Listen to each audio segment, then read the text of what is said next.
Hey, welcome back to the channel. This is Austin with Oregon Trail Target out here. We're shooting the 3-screw Ruger Blackhawk 357 Magnum.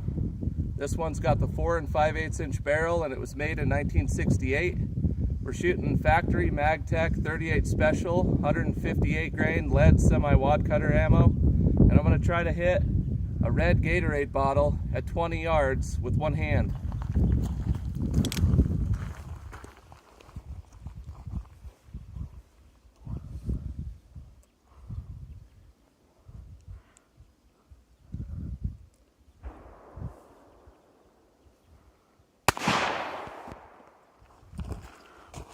That's how it's done. These old revolvers, they shoot. If you like this kind of content, leave a like, comment down below if you like these old Ruger 3 screws, and subscribe to my channel for more shooting content. Thanks for watching.